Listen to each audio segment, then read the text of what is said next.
This morning we are continuing our series, Face to Face, living out of an up close and personal relationship with Jesus, and we're looking at generosity this morning. So we've looked at already a few weeks ago in Andy, we looked at Jairus, who came to ask Jesus to heal his daughter, and on the way to do that, the lady who'd been bleeding for 12 years came and had her encounter with Jesus. And then last week Andrea unpacked the story of Mary of Bethany as she poured the perfume over Jesus' feet. So today we're continuing that theme of face-to-face encounter, and we're looking at Zacchaeus. Now, all week when I have been writing this talk, I have said Zachariah in my head. I do not know why. If I say Zachariah this morning, I mean Zacchaeus. Okay, so just go with that. That's who we're talking about. Okay, so let's get into it. The first slide has the first bit of the story, I think. There we go. So this story that we find is in Luke chapter 19. Jesus entered Jericho and was passing through. A man was there by the name of Zacchaeus. I managed to write Zacchaeus, not Zachariah. He was a chief tax collector and was wealthy. He wanted to see who Jesus was, but because he was short, he could not see over the crowd. Okay, so what do we know from these verses? Well, we know that Zacchaeus was a tax collector. He was the chief tax collector, which apparently is not a term that is found anywhere else in the Bible, but probably means like he was like the head of the local tax office, so the local HMRC, and he was wealthy. So common practice at the time was for tax collectors to charge extra and keep the difference for themselves. So it said in one of the commentaries I read, if you were a tax collector and you were wealthy, then you were a rogue. I love that, a rogue. So Zacchaeus was wealthy and a tax collector, so he was charging the people extra taxes and he was keeping the difference for himself. So not a popular guy. I mean, we don't like taxes at the best of times. When somebody's trying to take extra to keep it for themselves, we really don't like them. And that's all we know. We know he was short, but that's all we know. And I was thinking about that, now if we were writing this story, we would probably be like, well, why is Zacchaeus the way he is? Why was he taking extra money? What was his childhood like? What made him like that? But we don't know. And actually, I think if we needed to know, we would know, but we don't. And so it's not relevant, because anyone at any time in any place can have a face-to-face encounter with Jesus. Jesus is available to anybody. Their story matters to him, but it doesn't ever stop them from coming to him. So that's who he is. And he comes up straight away. He wants to see Jesus. We don't know why. We don't know whether that's because he was searching for more from his life. We don't know whether he wanted more meaning. We don't know whether he had heard about Jesus accepting other people who were on the fringes of society and disliked by others, and Jesus accepted those people. Maybe he wanted that for himself. Maybe he just was a celeb spotter and he wanted to see what all the fuss was about with Jesus. We don't know. He wanted to be taller. Or he wanted to be taller, maybe that's what it was. Prayer to be made taller. Anyone else in here? What man? So anyway, he comes to see Jesus and he gets this setback, right? He's short and he can't see over the crowd, and obviously they're not going to let him through. They don't like him. They're not going to let him through. That doesn't stop him. The unkindness of others doesn't stop him coming to Jesus and trying to get to Jesus. And I think there's a lesson for us there as well. Other people can't put him off. So he has to find a way of overcoming this setback. And the way he does that is he climbs a tree. There it is. So I don't know about you, but sometimes when I think about this part of the story, I kind of imagine not a stump in the ground, but like maybe a kind of branch in the ground that you can quite coolly and casually just put one foot on to just step up a bit to make yourself a bit taller. I could imagine him doing that in quite a cool, calm and collected way. But when I looked up the sort of tree, a sycamore fig tree, when I googled it, or I don't even know if it was Google, this is what came up. Obviously the internet never lies, so this is definitely what a sycamore fig tree looks like. I don't know if it's exactly like this, but what struck me about this tree was that it's a substantial tree. It looks quite fun to climb. I don't know if you can remember the last time you climbed a tree, but it looks quite fun to climb, but it doesn't look that easy to climb. It doesn't look like you could do it and be cool, especially in sandals, and he was probably wearing sandals. It looks like it would be quite hard. I reckon he would have looked quite undignified.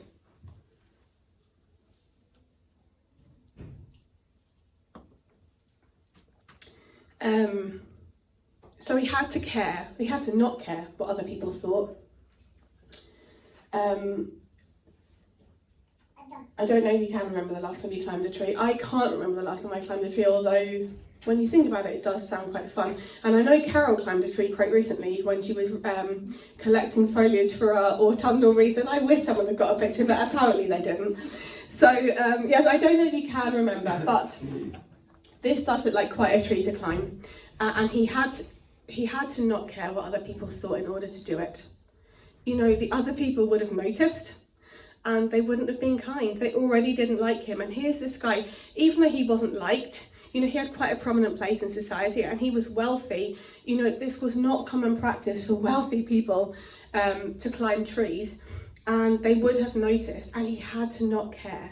And you know, that made me think, that really connects him to the other people in this series, because Jairus, Andy pointed out to us a few weeks ago, when he came to ask Jesus to heal his daughter, he was a temple leader. When the temple leaders saw Jesus healing and doing other miracles, they gave him a hard time.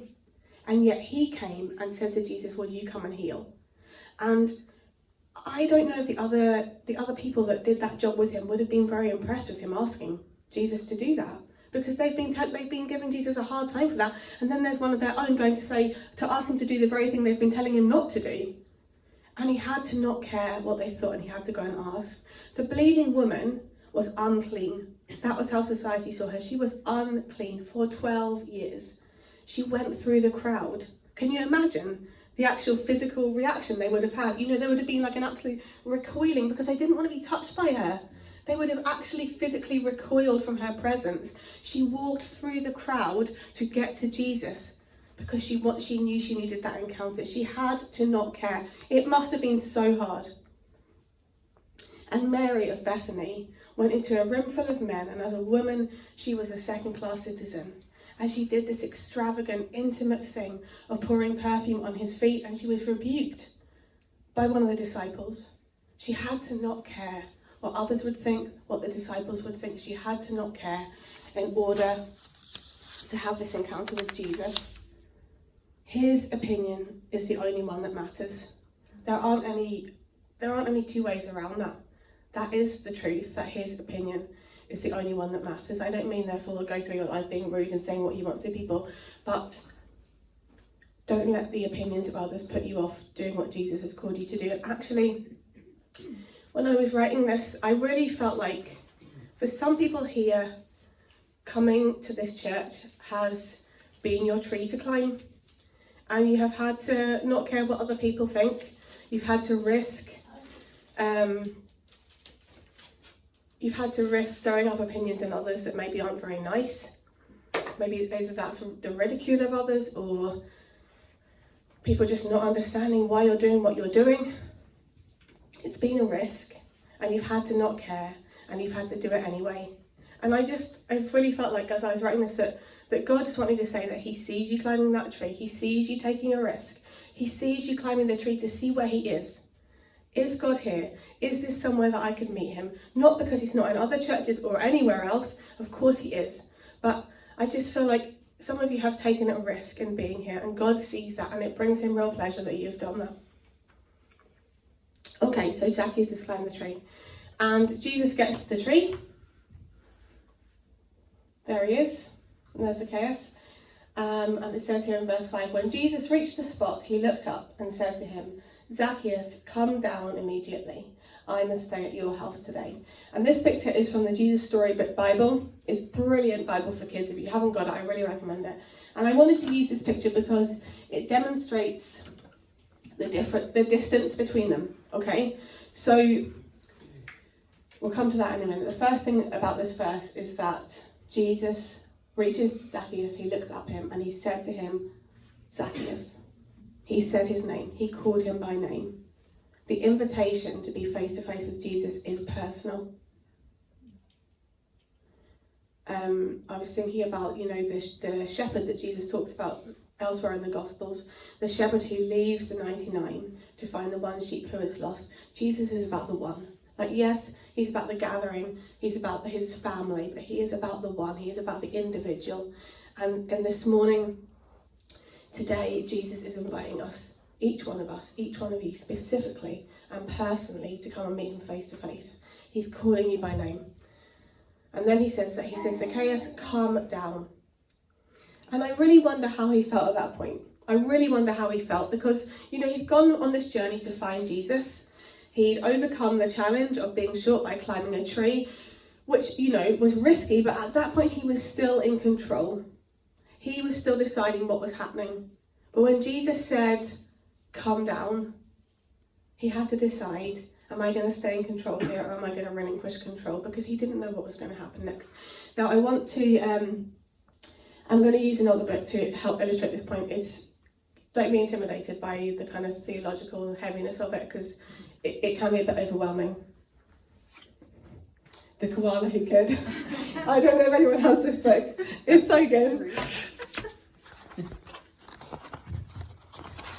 I'm going to read a bit to you. Okay. I try and do it like a primary school teacher and so you can see the pictures. In a wonderful place at the breaking of dawn, where the breezes were soft and the sunshine was warm, a place where the creatures ran wild and played free, a koala called Kevin clung to a tree. A nicer grey fellow you never would meet, as soft as a soft thing from ear tufts to feet. His favourite way to relax in the sun was to cling and to nap and to munch a leaf bun. He was terribly good at all of these things. Yes, Kevin was king of the staying still kings. You see, high up was safe, since he liked the slow pace, while the ground down below seemed a frightening place, too fast and too loud and too big and too strange. Nope, Kevin preferred not to move, nor to change.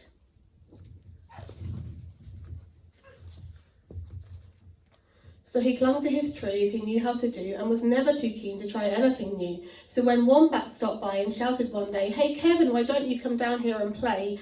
I think he replied, "I should stay on my plant. I'm busy right now. No, I'm sorry, I can't."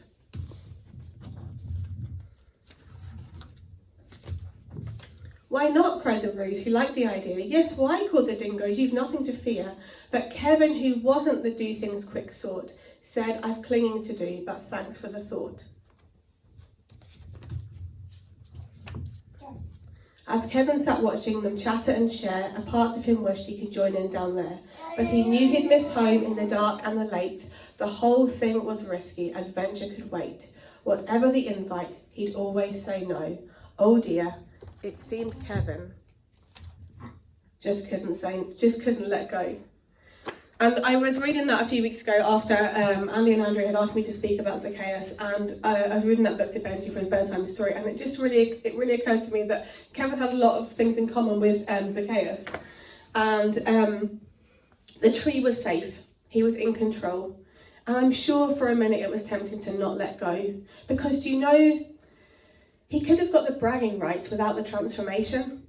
He could have changed the externals of his life. Jesus had come and invited himself around to Zacchaeus' house for tea. Everybody would have heard that. There was a big crowd. When Jesus stopped, they would have stopped and they would have gathered around the tree. And even if he'd said no, that encounter still happened from a distance. And people would have wanted to know about it and they would have wanted to ask him about it. And for a day, he might even have been popular. Not liked, but popular.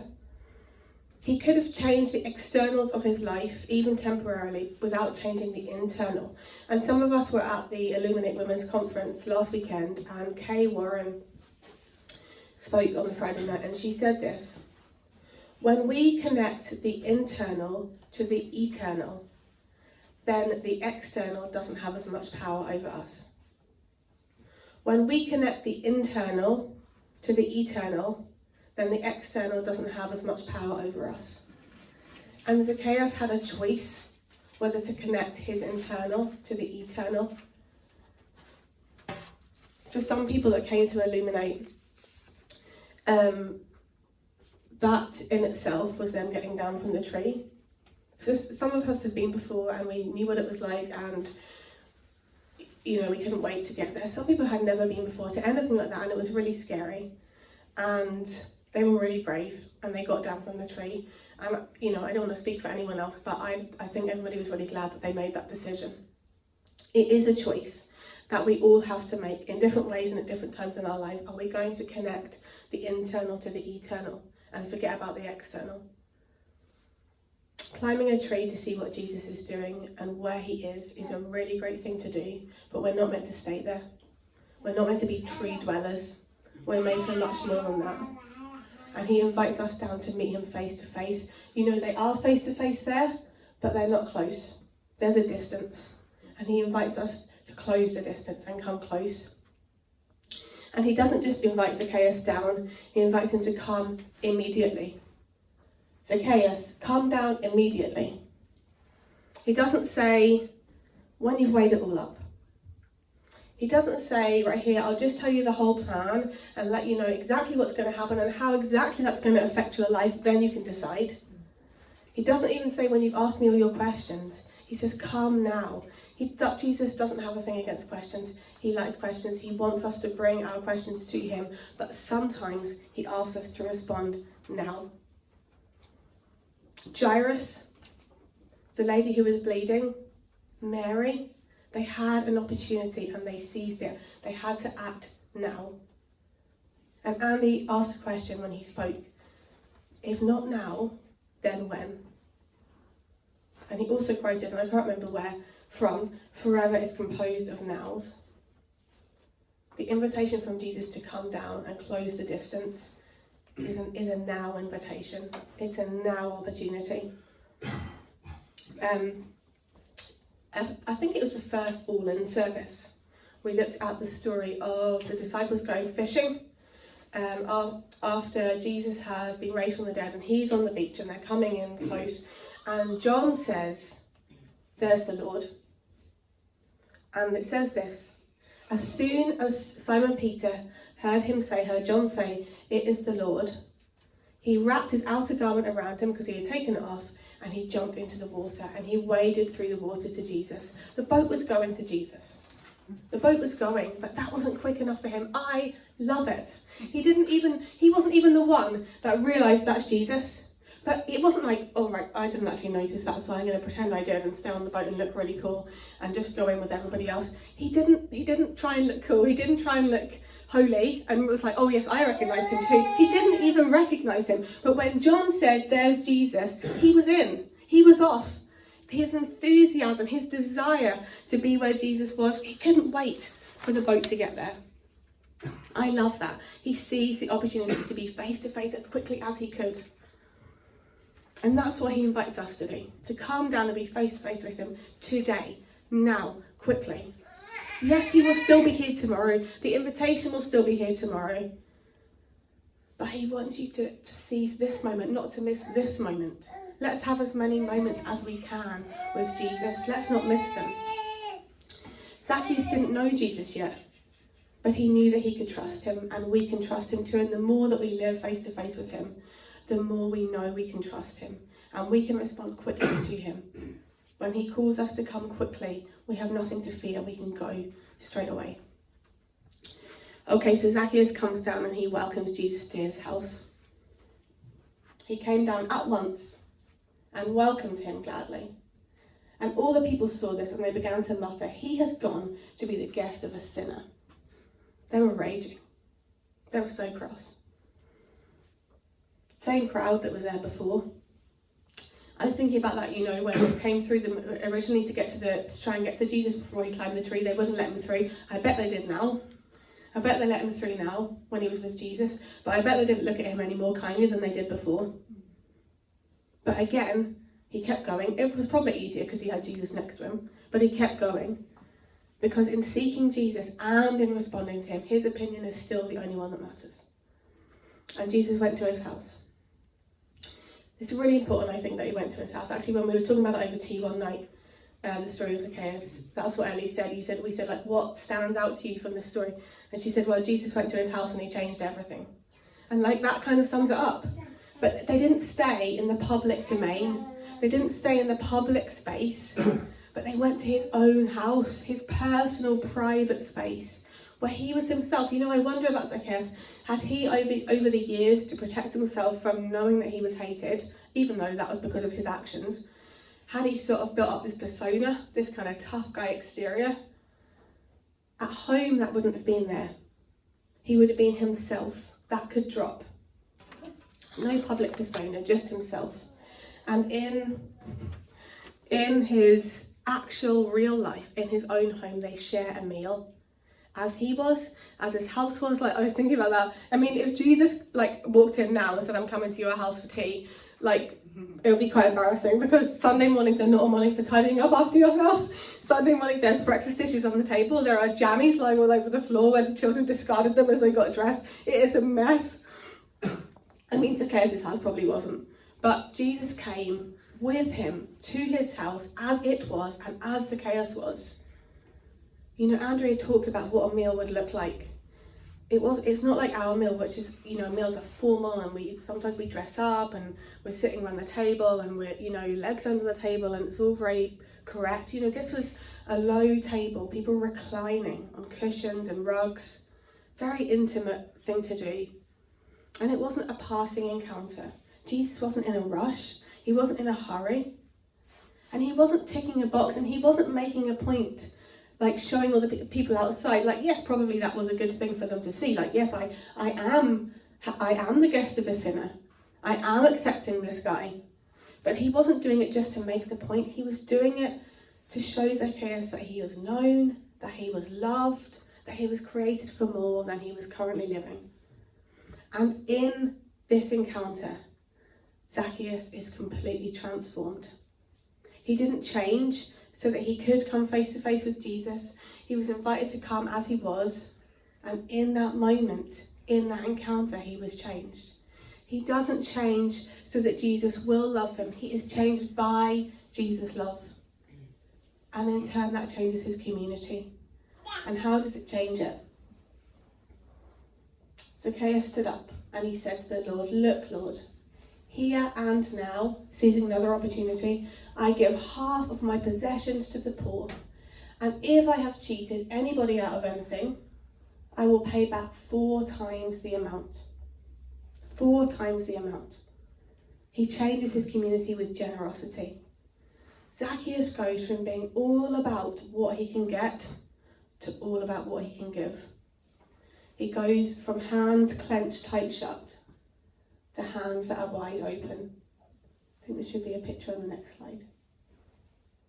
There we go. He goes from hands that are clenched tight shut to hands that are wide open. His heart is wide open.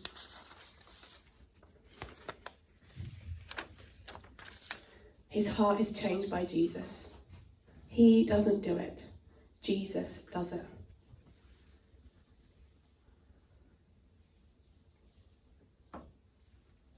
In one of the commentaries that I read, it made the point that Zacchaeus was a Jew, so he was under the influence, or should have been under the influence, of the priests. And they were probably talking to him about this stuff before Jesus showed up. They were probably talking to him about what he should be doing and the way he should be living and how he should be using his money. But that hadn't changed him. That hadn't changed what he was doing. It was a face-to-face encounter with Jesus that changed him, because Jesus changed him. Jesus changed his heart. In the Old Testament, God says to his people through the prophet Ezekiel, "I will give you a new heart, and I will put a new spirit in you." We cannot force ourselves to change. We cannot give ourselves a new heart. But as we live face to face in intimacy with Jesus, he gives us a new heart. He puts a new spirit in us. He changes us. Because being generous is not something that we do, but it is something that we are. It is who we are in response to who God is. And this talk is really just the other half of Andrea's talk, and actually the other half of Andy's talk too, which makes bad maths, because that's not a half of this 3, the other third. Because as we spend our lives in intimacy with God, in his presence, we wonder and marvel, as Andy talked about, we wonder and marvel at God more and more as we reflect on who he is. Intimacy and wonder. We reflect on who he is, on what he has done, on what he has given us. And we realise that everything that we have comes from him, and it's not even just given to us. It's not eked out to us. It is poured out on us. Andrea used the phrase last week, intimate abundance. And that just sums it up so beautifully. Intimate abundance. What can we do but offer it back to him? to be used by him for his glory and for the good of others. In James 1:17 it says that every good and perfect gift is from above. Every good and perfect gift is from above, coming down from the Father. And whether we think in practical terms about that, about our possessions, about our money, about our homes and how we can open them to people, about our jobs, whether we think about our families, inviting people into our families, our friendships, how can we use our friendships? How can we offer them back to God? I was just even thinking this morning, literally a few minutes before church started, friendship. I don't know why it's called friendship, but you know, this is really cheesy, but who can we invite into the ship of our friendship? Do you know what I mean? I have no idea where that comes from. Somebody will probably know. But it just occurred to me, how can we use our friendships to glorify God and to bring other people in? How can we use our gifts and our talents and our abilities? Last night we went to a worship night that our friend was doing, and it was a really brave thing that he did, because he did this night of songs that he had written, and in between the songs he talked about why he'd written them and how he'd written them and the whole story that was behind them. And you know, that's a really hard thing to do, because he basically stood up on the stage. It was like an evening with Jason, you know, and a lot of us might have the idea and then think, oh my goodness, no, people would just think that I was really full of myself, and like, you know, we wouldn't do it. But he felt God prompting him and he did it, and it was beautiful, and it was this incredible night of worship that stirred our faith, and he used his gifts and his talents to glorify God and for the good of those around him. He offered it back to God again. Whether we're talking about our gifts, our talents, or our abilities, our bodies, our lives, our days and weeks and years that we have ahead of us, the breath in our lungs, everything is from him, and everything is for him, and everything is to him. And we are just giving it back. Our generosity is a response to his generosity. Time and time again, there are so many examples in the Bible of his generosity and his abundance. And I heard a talk once on the feeding of the 5,000. You know, there were 12 baskets left at the end. The talk I heard, it was Katia Adams, my fave, and she said, you know, the point of those 12 baskets is to show us that God is not the God of the just enough, but the God of the more than enough. More than enough. And we are made in his image. So as we spend time in his presence, we become our true selves. We become who we were created to be, reflecting his nature, our hearts like his heart, all about what we can give and not what we can get. But the further I get from him, the further I get from the giver, the more tightly I hold on to the gift, because I forget that it comes from him. But the closer I am to him, the more time I spend face to face, the more I remain in him.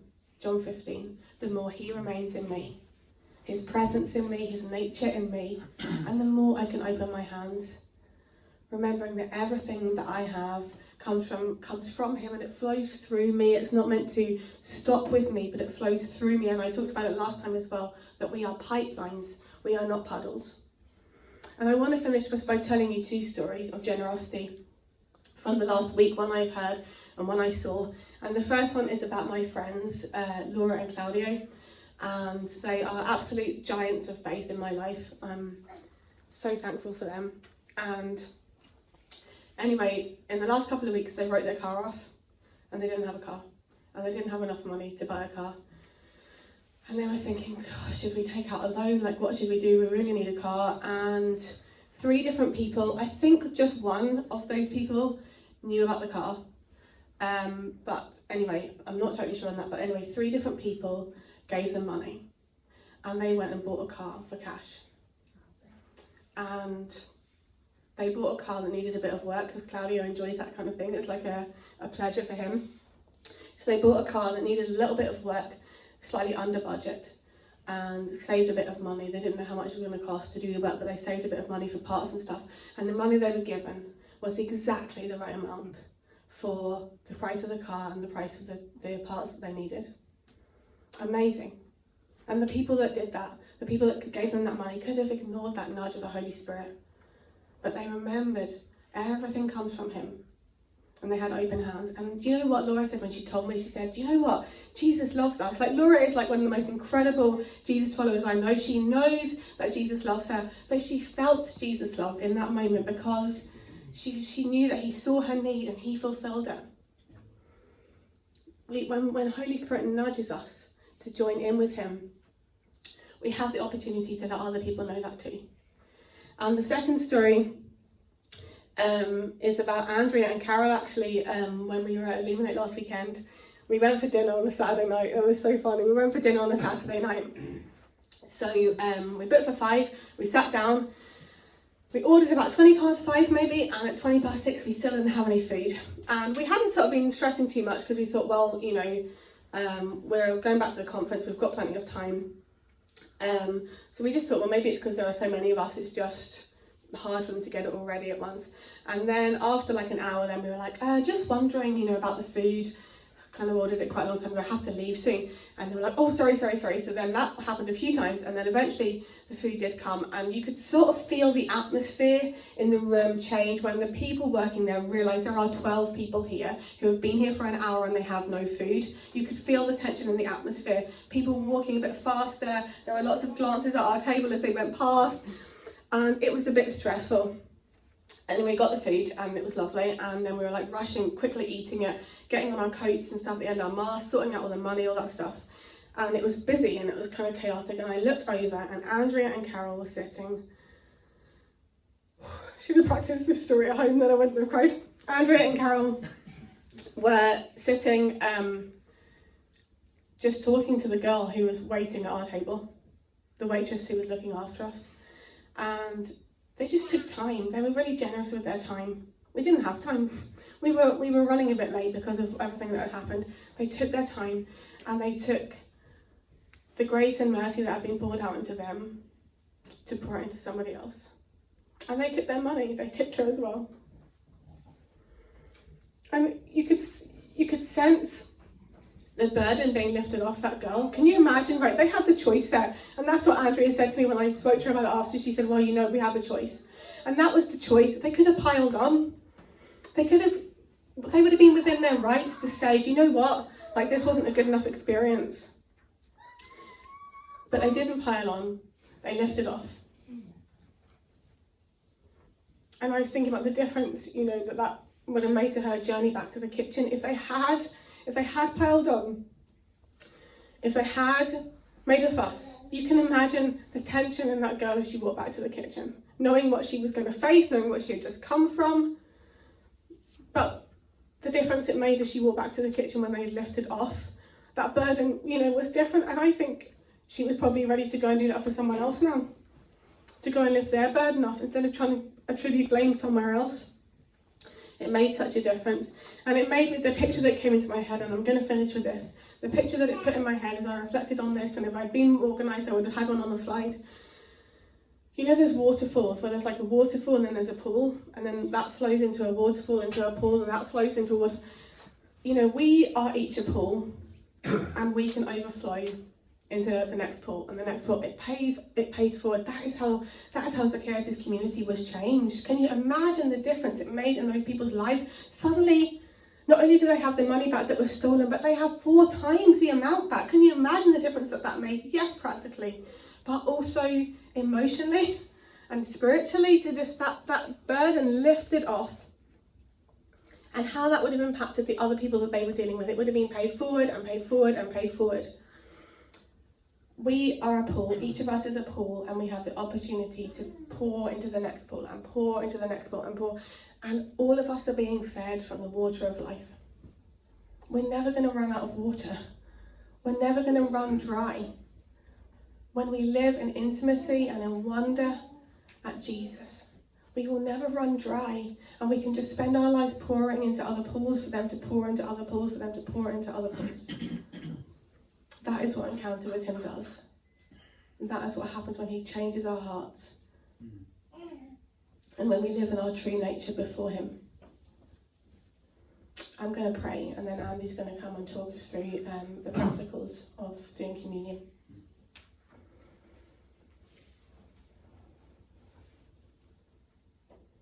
Loving God, Father, Son, and Holy Spirit, water of life, pour into us again this morning. Fill us up again and again and again so that we can overflow into the lives of others.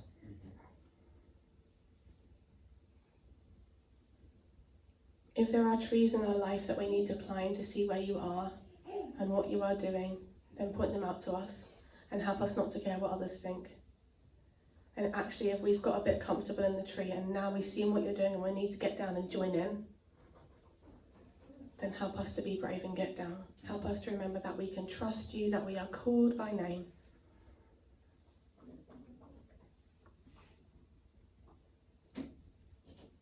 Keep us plugged into you, Jesus. Keep us close to you, the giver, so that we can open our hands and offer the gift. We just want our lives to be all about you. We want to give you away so that our families and our towns and our communities can be changed and other people can know your life-giving water as well. Thank you, Jesus, that you give us new hearts. Thank you that you died on the cross so that we could know you and we could have our hearts changed by you. We come again this morning and we say, give us new hearts. Come and change our hearts again. Put your spirit in us, that we will be like you, that we will reflect your nature. Thank you for fresh starts. Thank you that we can come again and again. And we come in wonder this morning, God. We come in thankfulness that we can be intimate with you this morning. We praise you, Jesus, and we love you so much. Amen.